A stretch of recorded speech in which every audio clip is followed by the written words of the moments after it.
You're muted, you're muted. All right, a little comedy to begin. Welcome, everyone.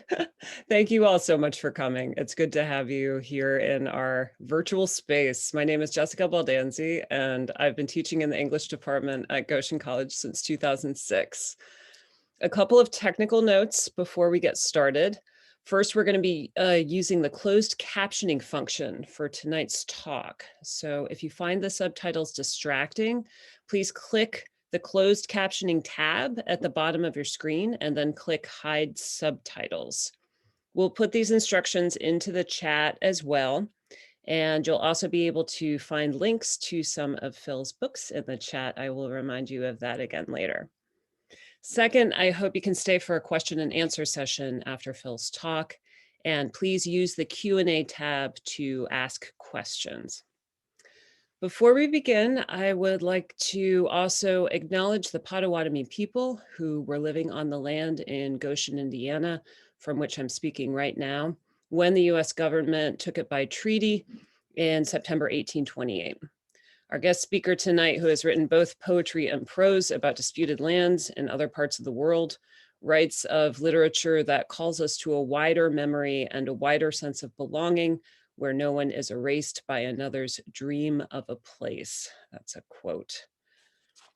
Before I introduce our guest speaker, however, I would like to give special thanks to the family and friends of S.A. Yoder, who have made this talk possible. I can't see any of you watching right now, but I hope that some of the family and friends of S.A. Yoder are out there in the ether tonight. I am eager to see you in person for next year's talk. S.A. Yoder taught English at Goshen College between 1930 and 1970, and this lecture series has helped the college extend his legacy of cultural exchange. Dr. Yoder held visiting academic appointments at universities in Greece, Vietnam, and Taiwan, and served as a welfare officer under the United Nations in Egypt, and as a study service term SST leader in Jamaica. Just a handful of the guest lectures made possible by the series named after him are Madeline L'Engle, Seamus Heaney, and Gwendolyn Brooks. I first met tonight's guest speaker, Philip Metras, in graduate school at Indiana University, Bloomington in the late 1990s, where we were both earning our PhDs and where Phil also earned an MFA in creative writing.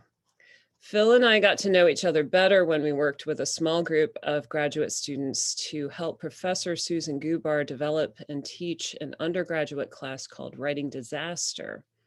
This class studied literature that strove to put societal catastrophes of human suffering and injustice into words. This was heavy material to be immersed in: the literature of Vietnam, the AIDS crisis, the Holocaust, and the history of enslavement and enslaved people in the US. And we all began to flag a bit under its weight. Phil, however, seemed to have more stamina than the rest of us, always finding one more poem to bring to the discussion when the rest of us had run out of steam. I've been taking a deep dive into Phil's body of work in planning this event and this introduction, and I believe I now have a better idea of where that stamina might have come from. Phil seemed already to have the clearest sense of purpose of any of us. Phil believed that poetry could solve problems, could help answer the least answerable, most intractable problems in the world. Poetry alone, of course, can't fix much of anything, but in well-considered alliance with other forms of expression, as well as with concrete solutions, the best poetry is capable of amazing feats of understanding and reconciliation. As Phil and I have been speaking over Zoom to plan for this event, we've been trying to figure out the last time we saw each other in person, and I think it might have been, of all years, 2001.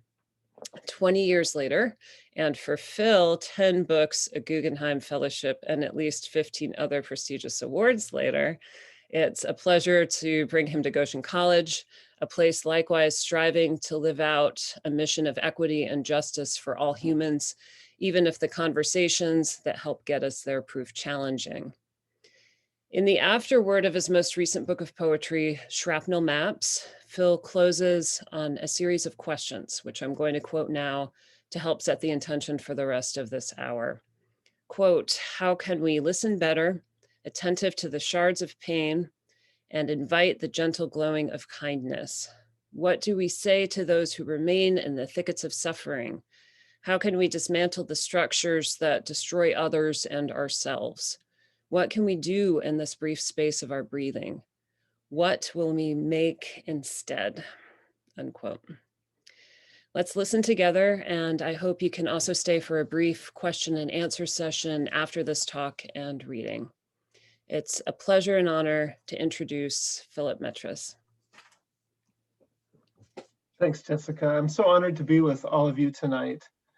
So great to see you, Jessica, thriving and doing the good work that you're doing. And I had forgotten that we were in that writing disaster course together, but that was deeply formative for me as well. And I just also wanted to say what deep respect I have for the Mennonite tradition, for the historic peace churches who I studied quite actively in the process of writing my dissertation, which was a book called Behind the Lines, War Resistance Poetry on the American Home Front since 1941, and particularly looking at the conscientious objector tradition during World War II, which was such a powerful witness to another way of being.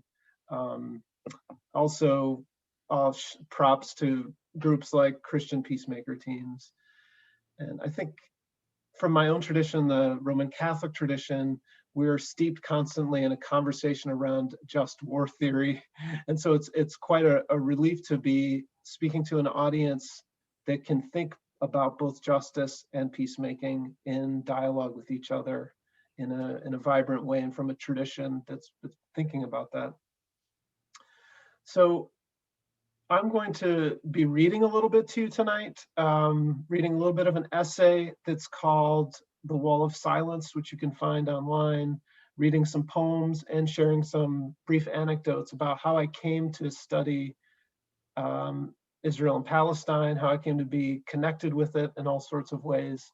And I thought I would just begin at the beginning to sort of locate myself in my own historical and personal situation. So I grew up in a loving house with a Lebanese American father and an Irish German mother. And they taught me to be proud of our ancestry, but I didn't really know much about the politics of the Middle East until my sister came back from a summer learning Arabic at Birzeit University in the Palestinian West Bank. What she said shook me to the core. I knew the Jewish story intimately. I'd read much Holocaust literature, and I knew the scald of anti-Semitism. So I questioned her at every turn, wondered if she'd been brainwashed, all these stories she was telling me about what Palestinians were going through. But those stories she told compelled me on a journey to get educated about Israel and Palestine and to move beyond the raw headlines. So I read voraciously, and in graduate school met Palestinians and interviewed them, and worked in activist groups as a graduate student, signing petitions, condemning violence, and marching against demolitions of Palestinian homes, and listened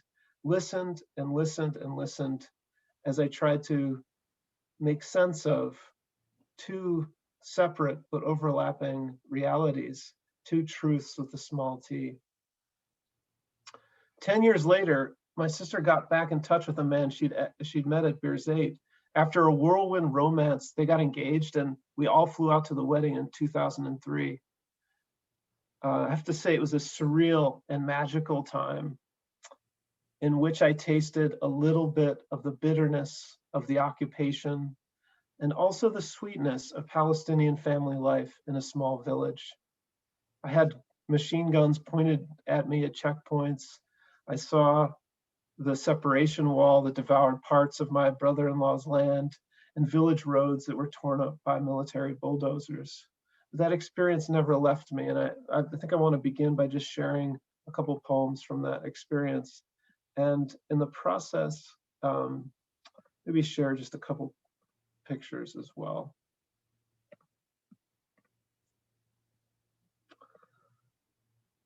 So, sorry. So this is the book from which I'll be reading. And this is my sister.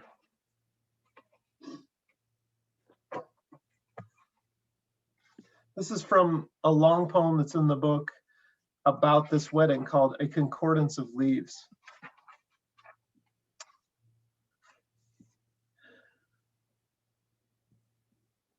For throwing a Molotov at a bus, Muhammad spent a month with his head buried in burlap. Now my new brother cradles his skull, his bulk tiptoes the new house, no doors on the frames, nowhere and nothing to hide. He sweeps all the noise with insistent silence, and hands tied in knots of not knowing what to do with suddenness.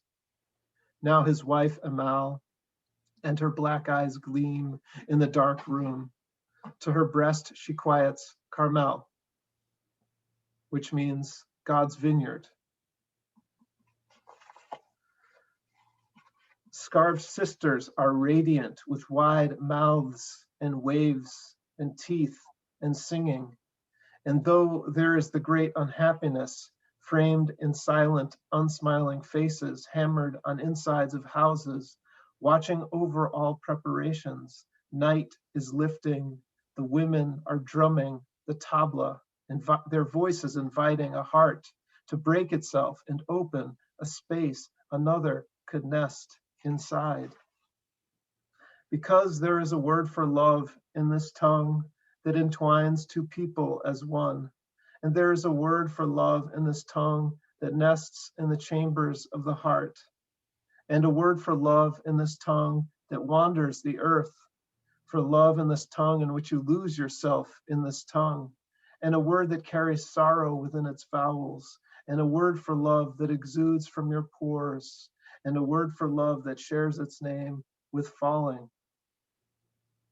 And though a careless assistant will enter the darkroom unbidden and burn the wedding negatives, something larger than a wave hovers and buoys us in its wake, large as the sun as it breaks into hills as if coaxed by the singers, to hold another's shoulder or hand off our hands to another and sway our branches and stamp the dear earth so hard it feels we are lifting together its trembling chest.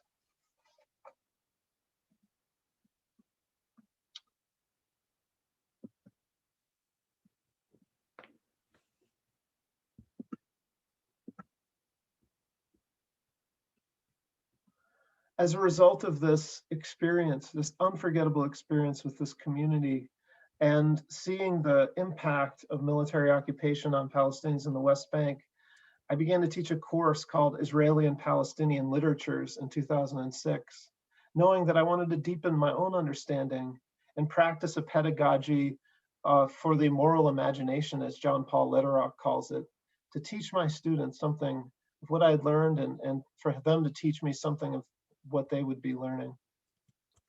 I can talk more about the course and how it was received, but I wanted to switch to a moment that happened at our university not a couple years ago. We live in University Heights, a suburb of Cleveland, with a predominantly Jewish Orthodox neighborhood, just a few minutes walk from John Carroll University where I work. Every day I encounter my neighbors in awe of their rituals and community, and I try to understand them when differences arise. Israel is nearby in more ways than one. And I think I have an image. No, where is it? This is from my neighborhood. Just people living their lives and their faith in a community that is so close and so powerful a testimony to persistence. I just wanted to share that image with you from my neighbors. But an incident happened at my university not too long ago in which a local community member was giving a talk about the challenges facing Palestinian Christians. This man is involved in an organization that supports Palestinian Christians in Gaza in particular. And at this event, a local woman decided to say her piece, say her truth. This is that poem. It's called Family. Family. At the Catholic University, a speaker clicks through slide after slide of barbed wire, cattle chute checkpoints, and walls. His mantra, occupation. What threatens the Christians, he concludes, is what threatens Palestinians. A woman stands up. I wanted to let everyone know, she says, this talk was full of spin. I can't see her. She's behind me. I'm afraid to look back. The truth is the opposite. My heart goes out to her, standing in the heart of another country. The reason for the wall was that people were being attacked, she says, by terrorists. After all, the Arabs sold the land. It was too much trouble. And at a Catholic school, you should know what the church has done, especially during World War II. I shrink back in my seat. Then a man gets up. I can't see him. He's behind me. I'm afraid to look back. The Jews bought a tiny bit of land, but the rest was stolen. My heart goes out to him, standing in the heart of another country. But, he says, they did not buy everything, even if they buy Congress. I shrink again. She says, you have 14 Arab countries. Can't we have just one? They should take you in. He says, but this is our land. Why should we have to leave? Because Europe took it from us? That is why we fight. What about peace? Someone mumbles. He says, how can you negotiate over a pizza when one side continues to eat? She says, how can you negotiate over a pizza when one side's trying to stab you with knives? It goes on like this for a long time. Years, decades, generations. I sit like a child at the table, watch parents grip utensils, spit words like shrapnel. I hate how I love them. Ashamed, I look down, unable to bury the hot metal. So in this poem, I wanted to capture that deep discomfort that accompanies so many of our public conversations in the US about Palestine and Israel. As a poet, I wanted to sit with that discomfort inside the stories of these two people to try to imagine with compassion their worlds. That night, I heard the pain of a Jewish woman as she asserted her own story, but also how that pain caused her to rationalize the suffering it caused Palestinians. I heard the pain of the Arab man as he rebuffed the Jewish woman's narrative and how his pain seemed to rebuff her story. Finally, I heard my own pain, my inability to react to the situation as it unfolded. And this is a point that I don't think I understood until I wrote the poem and read it actually many times over the last year on these kind of Zoom experiences. Family also confronts the silence of the bystander. Of the three responses to threat, fight, flight, and freeze, the bystander is one who freezes. Freezing is a self-protective reflex, but in the end, it obstructs our intervening in what could be a situation of violence or conflict or injustice. As someone who instinctively prefers peace over conflict, I recognize that I have sometimes stood back, freezing in fear, rather than moving forward to play a more constructive role. I don't want to condone a peace without justice, which in the end only serves the powerful. I hope this poem acknowledges the insufficiency of this silence, but the rest of the book is trying to offer some other ways. So during the real life incident, I will confess, I froze. This poem fairly accurately depicts my own sense of wanting to hide. I wish that I had welcomed my Jewish sister at my university and thanked her, because I know how important it is to make spaces safe for Jews and Jewish expression and to oppose anti-Jewish hatred and to make amends actually for my church's historic anti-Semitism. I wish that I'd welcomed my Palestinian brother as well to thank him, knowing the history of Orientalism and US empire and anti-Palestinian hatred. And if we want to create a just peace, we must grapple with all of these legacies of empire, of colonial erasure, of demonizing. But what would have happened if we'd been able to talk afterward? I mean, their stories are so different, grounded in two different realities. And in a material sense, they are. The state of Israel is prosperous, privileged, militarily strong. But that doesn't mean Israelis don't have their own struggles and histories of trauma, both caused by the Holocaust and by expulsions from Arab countries after the founding of the state. They obviously, I mean, most of them, like most of us, are seeking peace. And it is the peace of security and self-determination. They face their own kind of precarity, which is something that I saw kind of well sort of articulated in a map.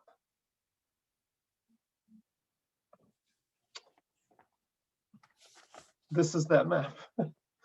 This is something that you'll find on, many sort of pro-Israeli sites. What this depicts is that sense of being a small country in a larger Arab world, and that sense of precarity amidst a neighborhood which for many years has rejected the very idea of the state of Israel, of a Jewish state.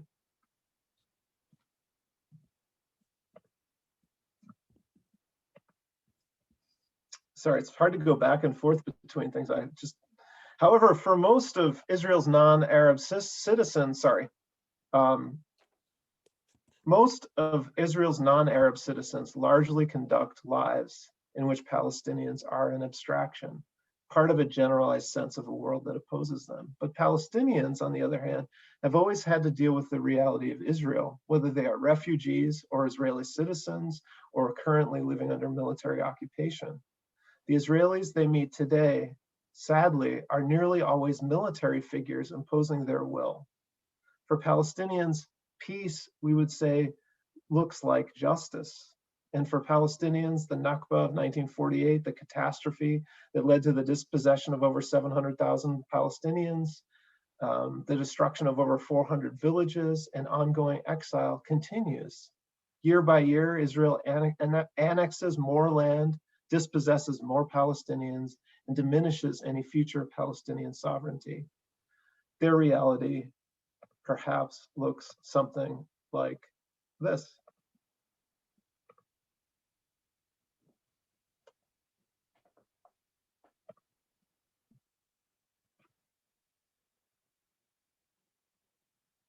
If in 1946, before the partition plan,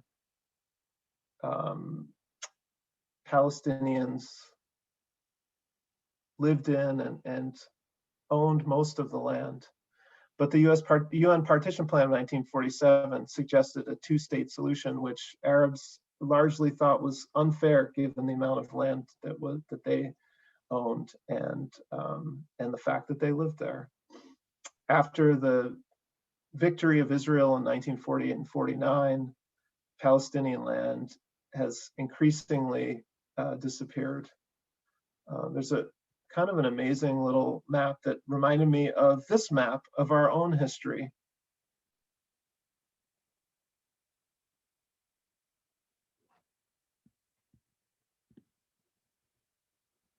And I share that with you because for Palestinians, what's happening is, properly considered a kind of colonial project. Obviously for Israelis, it's not, but they think of it as they're coming home. Both of these narratives, neither of these maps, of course, the map I showed you with Israel and its neighborhood, and this one of Palestine and its loss of sovereignty and territory, neither of these maps tells the whole story, and perhaps there's no single whole story anyway, but they are images that rhyme with the dominant narratives carried by each people.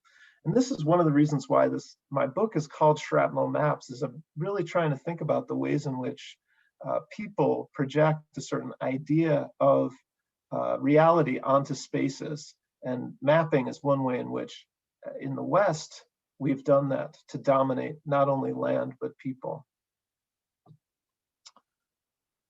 What the Dakota Access Pipeline protest and Black Lives Matter movement have done is to transform US conversations about white supremacy and colonialism.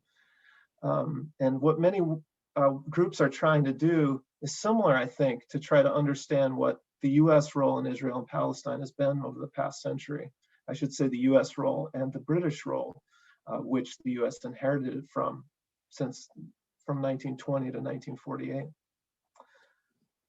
While it's essential to understand and to remember the the dignity, the absolute dignity of every person, and to respect cultural traditions and national aspirations and indifference, we also need to understand and account for systemic and legalized oppression and violence. Most violence, as we know, doesn't begin at a traffic stop or with an itchy trigger finger, but goes all the way back to legislative assemblies, corporate boardrooms, and executive offices. A kind of ongoing set of protocols of control that lead invariably to physical and spiritual death. So we need to find ways of calling for accountability, for constructive engagement, and nonviolent means of persuasion. Silence, of course, is not my own personal failing. Freezing is not just my own personal failing. It's a national condition. This silence about this longstanding, univocal, and unconditional US support for Israel.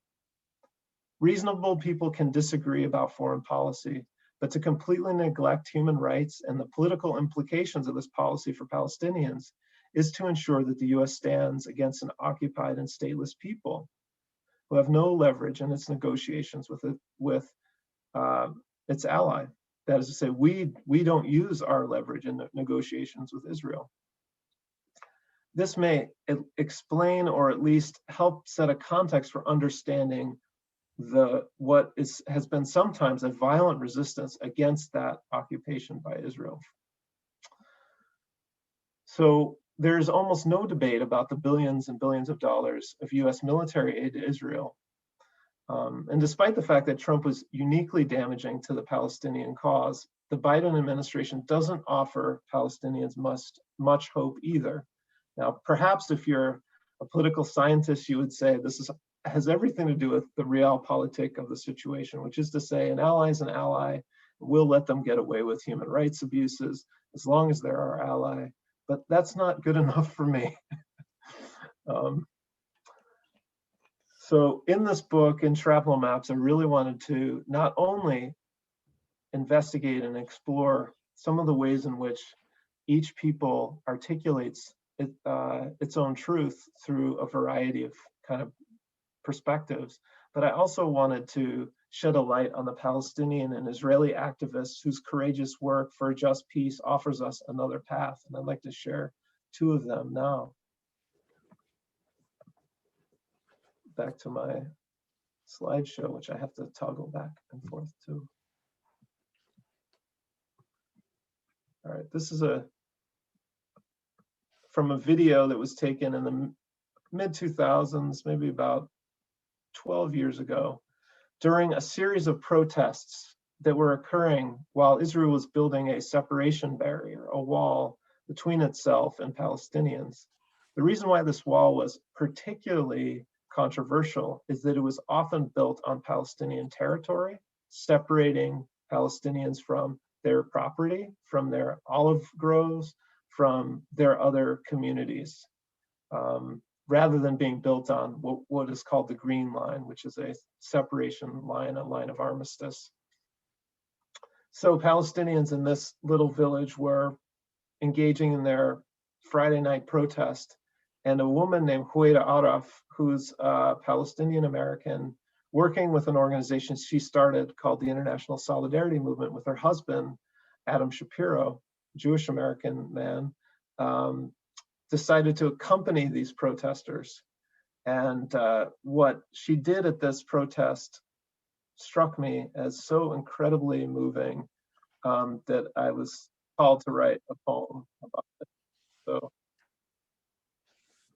I'm going to try to turn down this volume. Well, I want to. Yeah. This is called The Dance of the Activist and the Typist for Huwaida Araf, blocking a soldier. She inserts the inked ribbon of herself between the black roller of history and the alphabetic metal legs of that inverted insect.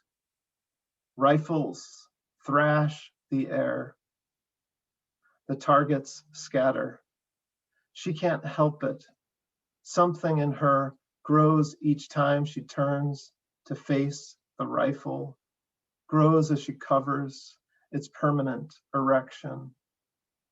The typist lifts his wrists and legs hover to stamp.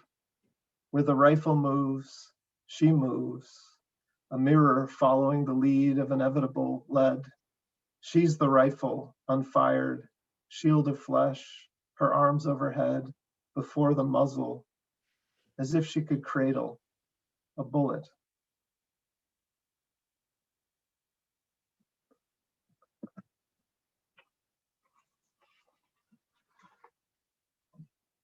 Rabbi Arik Osherman, one of the co-founders of Rabbis for Human Rights, has also done really incredibly courageous work. He's one of many, as Yoder as well, one of many people who have been actively involved in standing with Palestinians whose precarity, particularly in Area C of the West Bank, has led to their homes being destroyed or led to them being attacked by Israeli settlers who feel vulnerable for all the reasons that we've already mentioned, but who sometimes act out against their neighbors in what are called price tag attacks. Rabbi Arik Osherman gave an interview, and some of the language here is taken from his talking about why he does what he does from his faith tradition. This is called According to this Midrash.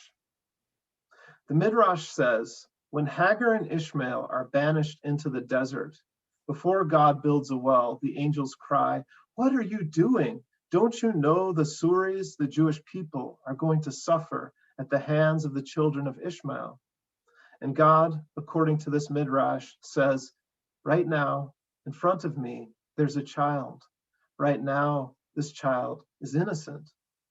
Look, I know some Palestinians would want to kill me and my children. I know some Israelis do not see Palestinians as human and use the law to keep us separate. But when I visit Palestinians, they waken their children to meet us in the caves where they live after their house was demolished.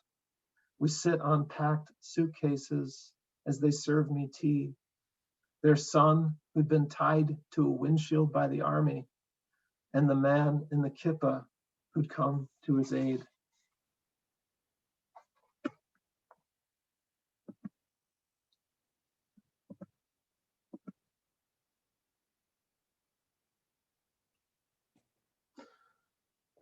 So friendship became the ground of much of Shrapnel Maps. A friendship with an elderly woman named Nahida Halaby Gordon, one of the regular visitors of my course, to share her harrowing story of exile, led to the poems called Returning to Jaffa or Returning to Jaffa. It was from her that I learned about the disappearance of the Jaffa municipal archives during the Nakba, which ensured that Palestinians would not be able to confirm their right of return to the most populous Arab city in 1948. I would share with you some of those poems, but maybe I'll just read one from that section.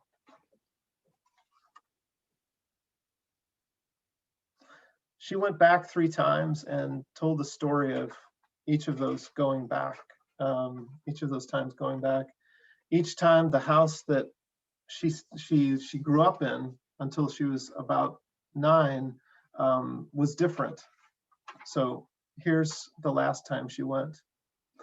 And that is called Return. And then it was a shop, more apartments. The shop was called the Israeli Experience. I asked the owner, what about the Palestinian experience? He became enraged, told me I knew nothing. One occupant allowed us into her home. We sat and reminisced about the house as though it were a common acquaintance. She thought the church had owned it. We talked politics, rising fascism, her family's escape from pogroms. I felt her suffering. In a different time, we could have been friends. When I got up to leave, I hugged her, and she returned my hug.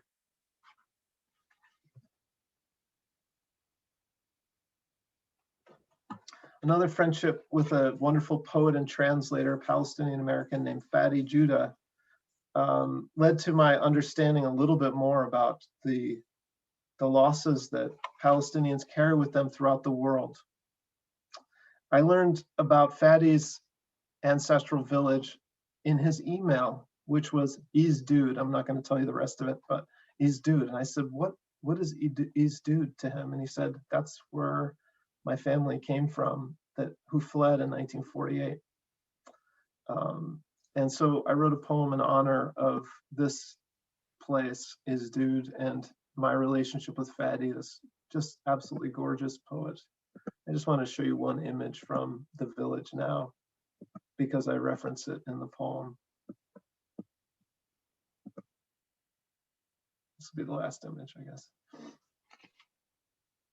Is Dude, for Fatty Judah.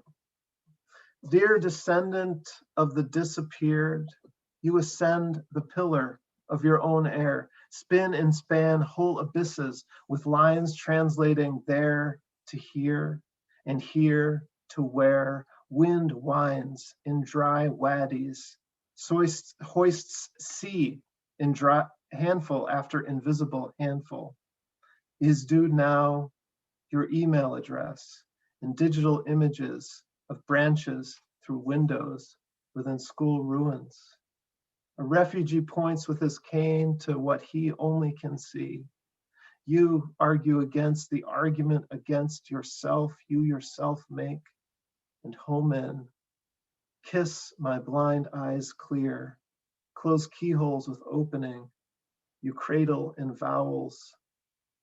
Homeland, what was not never yours, I'll hold it here till you return.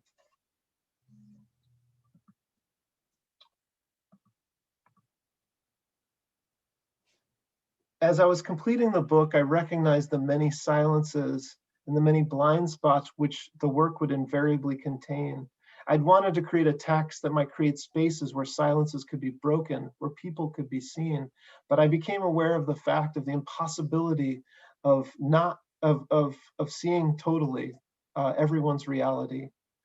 As I write in Future Anterior, what do you want others to know? Tell them that we exist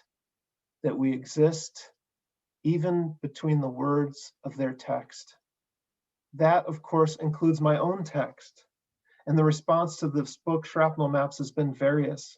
There have been some beautiful, heart-opening responses from all corners of the world.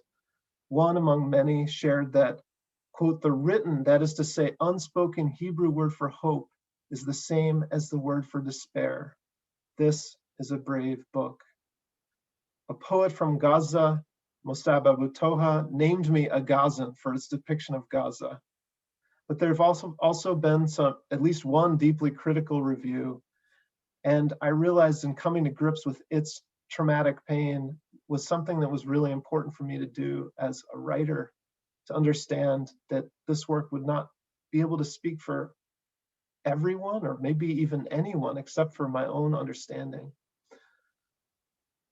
So as I conclude here, I wanted just to note the many ways that we can sort of engage with this issue and come to understand the realities of Palestinians and Israelis, especially those working for justice and peace.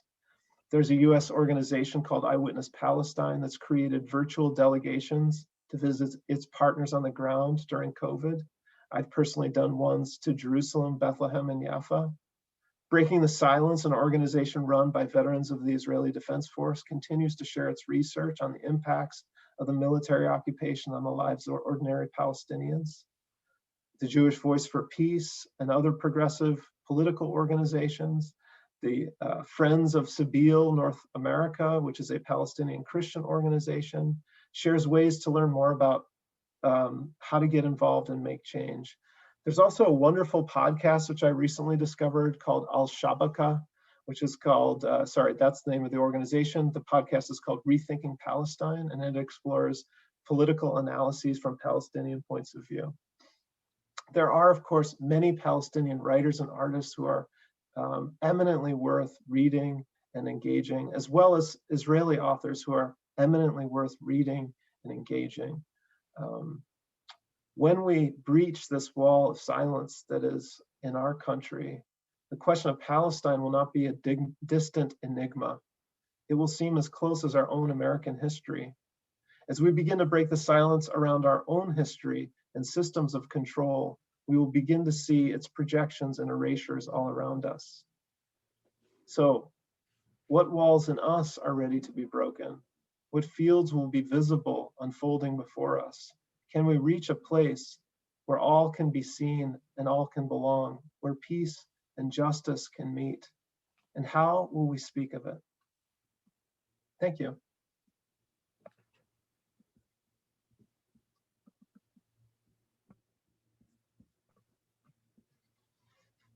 So I would love to talk. What questions might people have as a result of this presentation? And Jess, if you wanted to ask anything, we can talk too. See if other people have things. Not sure I'm back in the, am I back in the video yet? I see you. I know, I see you too. All right, I'm guessing I'm back. Good to be back. Yeah. So folks, again, please do try to ask your questions in the Q&A. Aaron is trying to chat to me. You're back, you're there. He's trying to help me not look like a flake. Yeah, so please ask your questions in the Q&A. And then the chat is going to have some links to Phil's books. Again, he's got like 10 books now. He's very prolific, and some of them are poetry and some of them are prose. So you can find some of them and continue this conversation. Yeah. Here's a question. Do you want me to read them? We have, this is my first time doing a webinar. Have you noticed? Let me read it and then you can answer it. That probably works best because you can see it too. But okay, so this is a really good question from Ann Hostetler, who just retired from the English department. I'm so glad she was able to be here for this. She said, could you speak more about the critique of your work and how you dealt with it? I think one of the things that keeps us silent on justice issues is the fear of screwing up and being wrong. Can you give us some wisdom on this? This is also coming from a fellow poet who is also very brave in her own poetry. So I love that she just hones in on that. Yeah. It's a wonderful question. And particularly for this issue. I mean, in some issues, social justice issues, it seems so logical and obvious, like there's not a lot of downside to stepping into the fray, say about, I don't know, mass incarceration, the racial injustice of that, and its origins in the drug war and racism, systemic, but this one, as I mentioned, is I mean, honestly, every social issue, when we start to dig, becomes more complicated. So Anne's question is, how do I deal with it? Well, when I got this review, that was a very long review that was not only a critique of the work, but it also disparaged my character. I spiraled into real sadness and shame space. I'll be honest about that, because I thought I was trying to do good with the work, and it was received as doing harm. This is by a young Palestinian artist and activist, and so I just had to sit with that discomfort and the pain of being criticized, first and foremost, and to get in touch with the fact that whatever discomfort I have, those who have suffered the depredations of empire and violence in a direct way, carry a much heavier burden. So I can understand why he would want me to suffer too, actually, because how dare I, from a position of relative safety and privilege, speak about this reality. So as a poet and as someone who wanted to listen, I really foregrounded other people's voices in this book and my previous book, which is about the war on terror, called Sand Opera. I really wanted to create a work where I elevated voices that were not my own, and in ways that set them in contexts where they could talk back, not only in the genre of poetry, but sort of interrupt our circular imperial conversation about Iraq or about Israel and Palestine. But there's always a danger in doing that, because then one, can be perceived as putting your own, elevating your own voice, or somehow virtue signaling. And so I'm aware of those things. So I tried to be proximate. I tried to be responsive and responsible to the relationships. And when I was writing, thinking about my friend Nahida and the fact of the trauma of her being a refugee and what experience she might have while she's reading the poems, and what my friends like Erica Meitner, whose mother was born in a displaced persons camp in Germany, whose grandmother and grandfather survived the Holocaust, how they might read and receive that work. At the same time, recognizing my positionality as an American and a sort of part of US empire, and the ways in which we've sometimes contributed to injustice there. So I don't know if that helps answer the question, but be proximate, be in relationship, be responsive and responsible. Try to bring other voices along with you, try to elevate the voices that aren't being heard. And I guess it's just like, I don't know, Solidarity 101. I'm still trying to learn it, and I hope that helps in some way. That's a really good list. I was trying to write it down myself, but and I remembered this is being recorded, so thank goodness. And also I can ask you. Yeah, thanks for that question, Anne. That was wonderful. We have a couple more from another fellow English department professor here. Beth Martin Berkey asks, where do you find your courage to speak about and listen to these complicated aspects of the human condition? And how have you nurtured similar courage in your students? Really good questions. Yeah. Beth, I honestly feel that I'm not always choosing the, the fact of that I get engaged in these issues. I feel like that I just kind of have to. So I don't know about courage. Really, I think I was so uncourageous, and I think that the poems, like Family, kind of dramatize the failures of courage. I think that's important to show, because that's also part of our human story. One of the things I do in the classroom, that when I'm teaching both Israeli and Palestinian literature, and also literature of Northern Ireland, where Protestants and Catholics, Irish and British, were at similar loggerheads, or I teach South Africa literature and peace building, is I frame our discussions with John Paul Lederach's The Moral Imagination, and I talk about the 4 capacities that he shares with us as really important human capacities for being a peace builder and a justice seeker, I suppose, secondarily. But he says we need to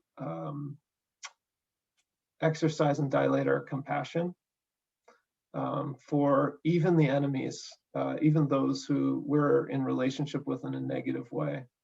We need to have a curiosity about the world and a sense of its complexity, and know that we don't have the whole truth or the whole good, or no side does. And so to be able to exercise a sense of curiosity about the complexity of the world, and not get caught in the binaries which tend to separate and polarize and divide us. So one of those, I think, is a sort of a heart capacity, which is compassion or empathy, and the other is an intellectual orientation, which is about curiosity and complexity. And the second 2 of the 4 are creativity. That how do we approach our reality in ways that don't merely replicate what's already happened? And the last is courage.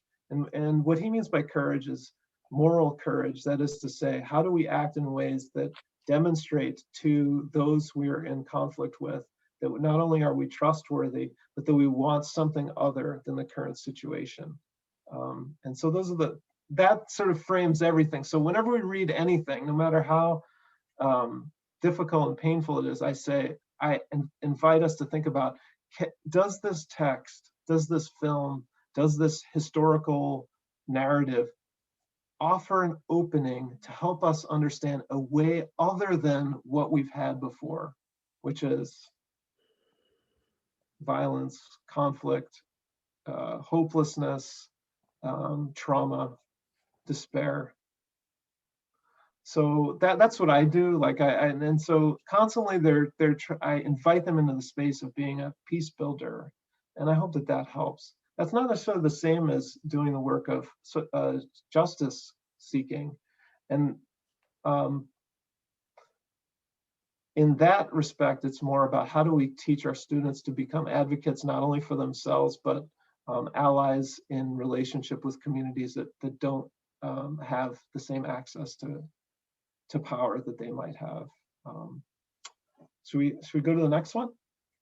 Yeah, I just wanted to also flag what you were saying about showing yourself not acting immediately, right? And how powerful that is, because that was really important in your One Tree poem too. Oh, thank you. And Yeah, I love that moment when you're like, I try to hide behind the window.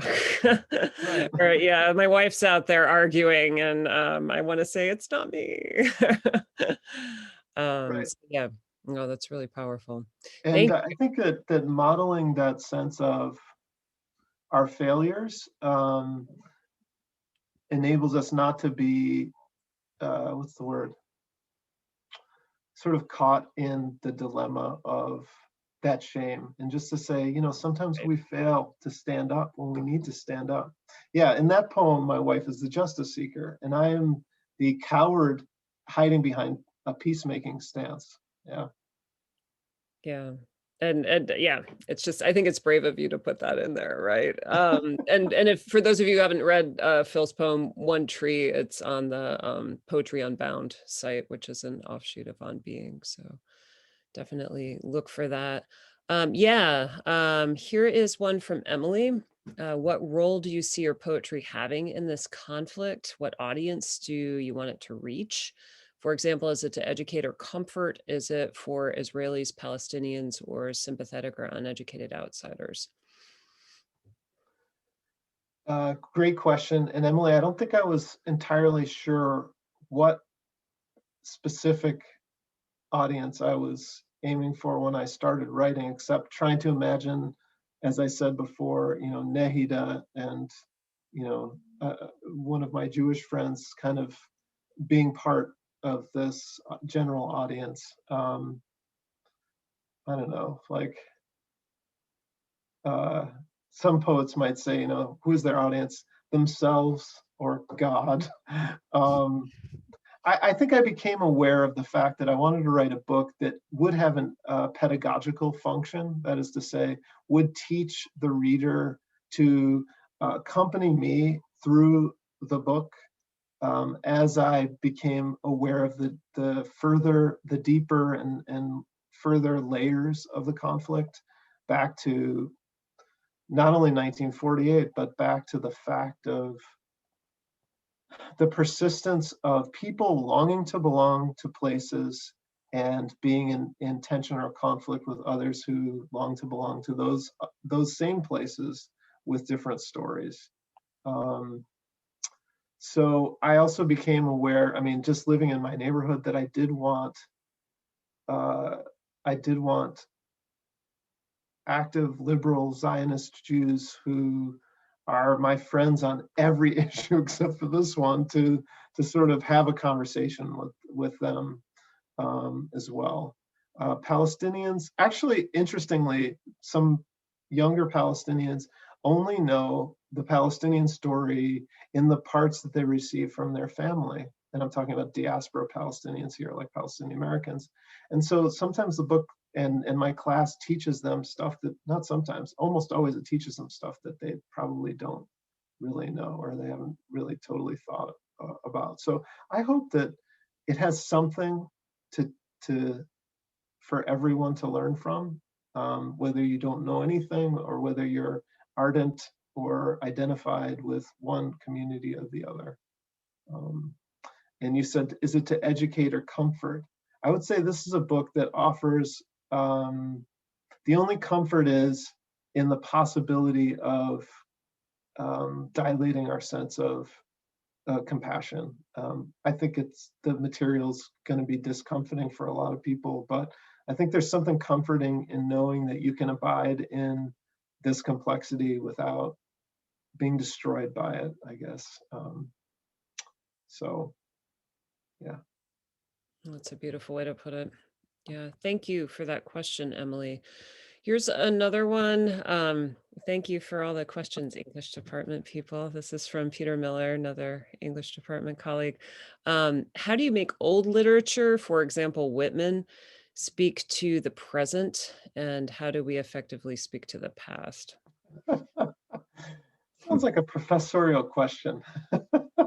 I would have to say that um, if literature doesn't speak to the present, I wonder if it's actually something that we need to teach. Um, I think for me, inarguably, in the example you provided, that Whitman actually has so much to teach us actually today. His dream of a unified or a United States is something we're struggling with so much today.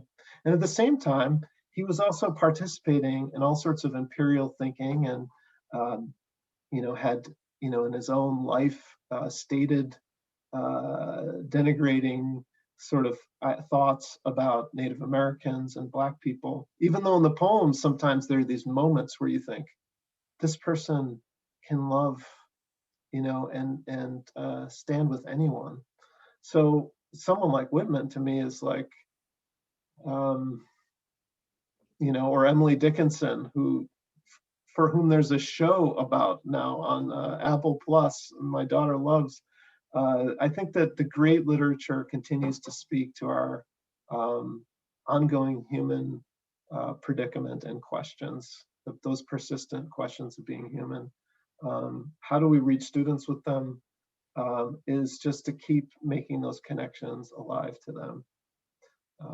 That sometimes they need to be walked along those questions. Yeah, I don't know. I hope that answers the question. That's an awesome answer. Yeah, I like the idea of walking with, right? Rather than teaching to so much. That's really nice phrasing. Can you say a little bit about what poetry can do? I mean, this is your whole project. But Yeah. what, as a poet, what do you see yourself doing in your poetry that some of your other books and your other writing can't do? What can poetry accomplish? It's a great question. I'm gonna just read something from another piece here, just really quickly. I think poetry. Well, I could say a lot of different things, but when you look at the deep roots of poetry, where it comes from some really fundamental and primal capacities, or that's not the right term. Longings in being human. And one is in the lyric tradition, that is this desire to kind of sing, actually, to make people move their bodies because of a kind of incantatory music. Another is to tell the stories of who we are and how we are who we are and where we're going next. That's often called the epic tradition, but narrative, how we tell stories. Um, Another is the prophetic tradition, which I really love myself, which is speaking back to power, oftentimes from inside communities. How do we call our communities to reform, to repent, to recognize and to repair the damage that we've done to each other and that the powerful have done to the powerless? And the last is this sort of interesting and maybe most primal of all of the origins of poetry, which is, I think, in in ritual connections with the spirit world.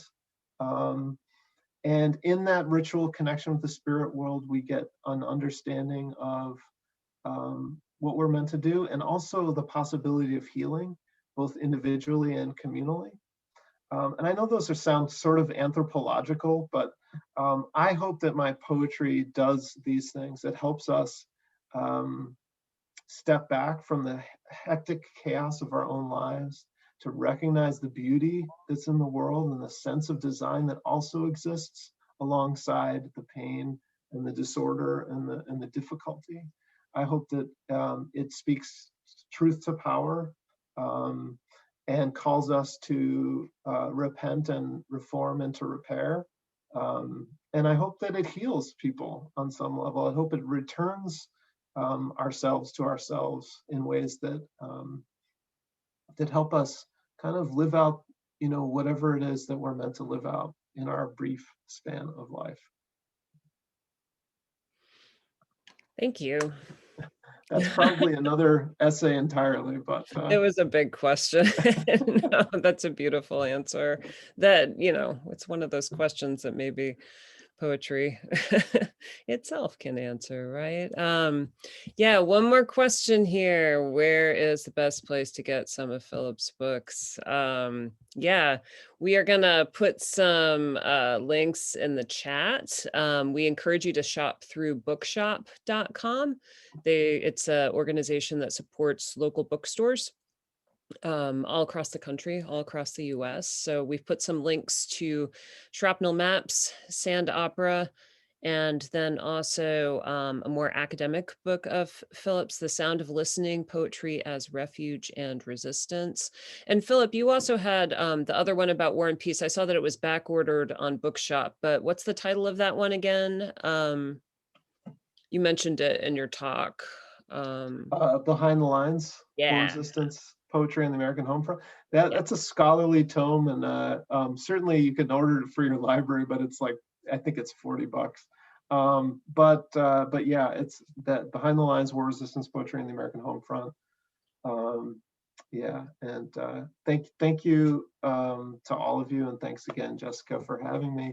And of course, if anybody has any questions or wants to get in touch, or you want to know how you can learn more or what one can do about all of this, you're of course welcome to find me on social media or email me. That's fine. That's okay. I'm grateful for your interest.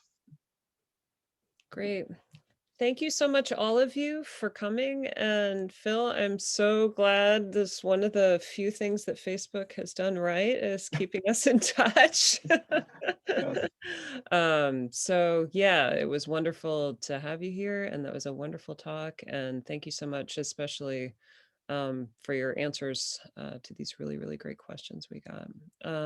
Yeah, thank you so much, everyone, for coming. And feel free to ask me if you have any questions after this as well. I know my students will, because we're talking about this in class. And yeah, have a good week, everyone. I'm not sure how you end a webinar. Okay, there's going to be a slide as well. And do pay attention, get those links out of the chat for sure, to find more of those books, and keep an eye out for Phil.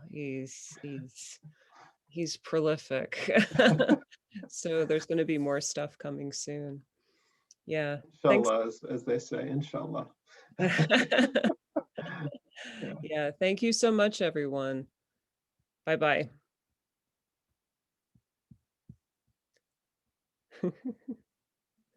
We're not on anymore, right, Aaron? That was a great moment. I don't know if I'm on screen yet. You are still on, actually.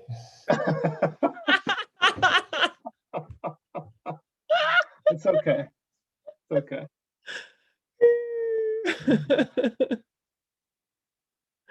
So I hope that was about the right length, and I hope that it, give people something to think about. Yeah, no, it was really good. Yeah. No, that was excellent, and I love the slides as Oh, well, cool. and the video. I Yeah, it's such a tricky topic too, with the level of understanding that people are gonna have, right? So I'm sure I'm gonna be answering a lot of questions in class, and we might send you some more too. That's totally fine. Yeah, And it is true, like when I start my course, because um, because many of our students at my university are from kind of parochial environments, I'll just presume that maybe they may have residual anti-Muslim and anti-Jewish kind of educations like in their background. And so right. the first